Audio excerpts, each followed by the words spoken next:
This experience happened when I was 11 years old and my cousin and I used to go to a horse farm near his house. We brought some food with us. There we came across a horse and I walked up to it and tried to share some food with it. Suddenly, it lunged at me. I was so scared. Everything behind me felt like slow motion. I can remember every moment. I remember the horse kicked me with its hind legs. I fell to the ground. It was on top of me and kept biting me. I felt like a rag doll. I never felt pain during the process. I didn't understand why this happened. Then I realized it was a pregnant horse and it thought I would hurt it. If I didn't do something about it, I was sure I would die. At this time, my cousin came running towards me. Tried to pull the horse away from me, but his strength was too small. Then he ran away.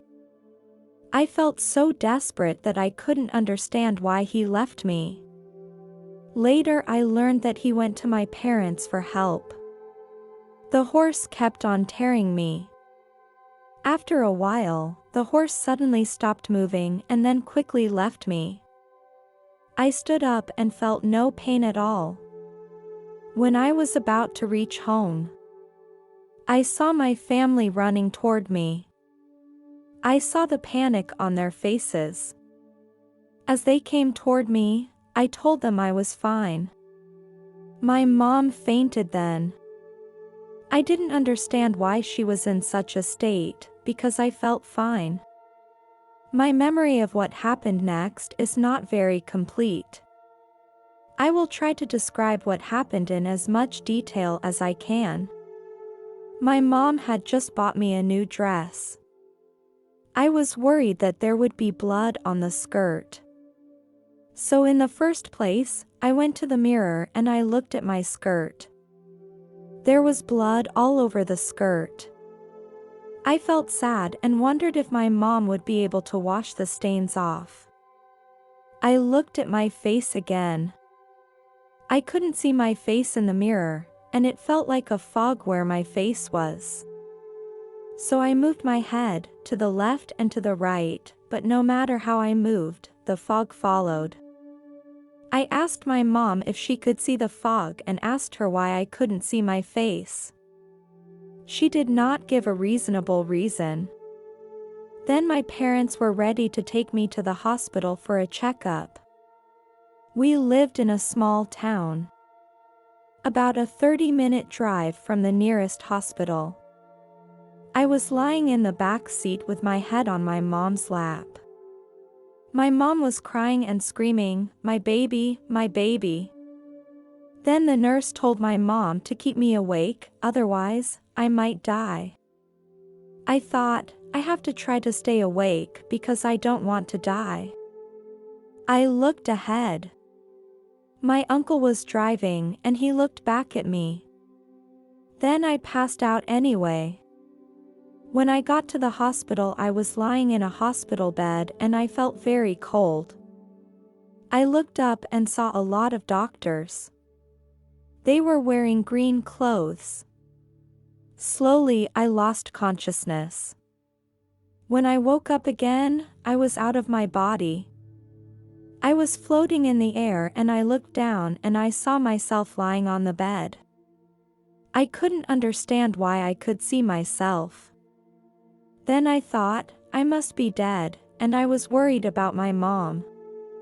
Just as I was thinking that, suddenly, I appeared in the corridor of the hospital. I saw my mom. She kept crying and I told her I was fine, but she couldn't hear me. I felt so helpless. I tried to keep talking to her. Then the doctor came and he told her something. She started screaming and crying. I was thinking, where am I now? Where am I going now? Just then, I came to a tunnel. It started out black, and as I went up it became brighter and brighter.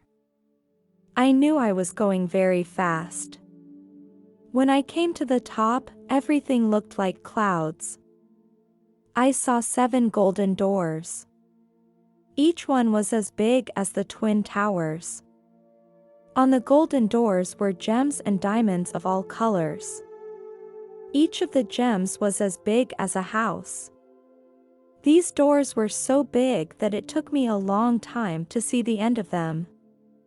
When I looked up at these doors, I didn't know which door to enter. As I was thinking about it, a light appeared to my right. I automatically drifted in that direction, which felt good. The closer I got to that light, the more obvious the feeling of being loved became. It felt like every cell in my body was filled with love. I felt like I was bursting at the seams. Then I heard someone speak to me, and I can't remember the whole conversation. I only remember this. He said to me, "It's time." I asked, "What do you mean?" He answered me, "It's time to go back." But I didn't want to go back, I wanted to stay. But he gave me the reason why I had to come back. I can't remember much of this conversation. I remember that at the end, the light also told me that my mother needed me. And I went back into my body. The next morning, I was lying in a hospital bed. I looked out the window. I saw green grass. But I had never seen such green in my life. My mother was beside me. I felt very happy. My mom was crying and my dad tried to calm her down. Then I asked them if they could also see the green grass outside the window. They must have thought I was hallucinating. Another strange thing happened, and I don't know if it had anything to do with this experience. During my coma, my uncle was also in the hospital the whole time. He was always very nice to me. Then I had a dream about him. The first thing I did was call her and I told him to go to the hospital to have his body checked. This feeling made me very worried. I called my mom in the middle of the night and talked about it, but she was half asleep and I guess she didn't take it seriously. I contacted my uncle again and he did have a slight cold, but other than that he felt fine. Then I told him to go to the doctor. He sensed my panic and I made him promise to go that day. He ended up going anyway. The doctors did tests and they found that he had lung cancer. The cancer had spread. According to the doctor, he had 6 months to live. I would go with him whenever I could until the moment he died.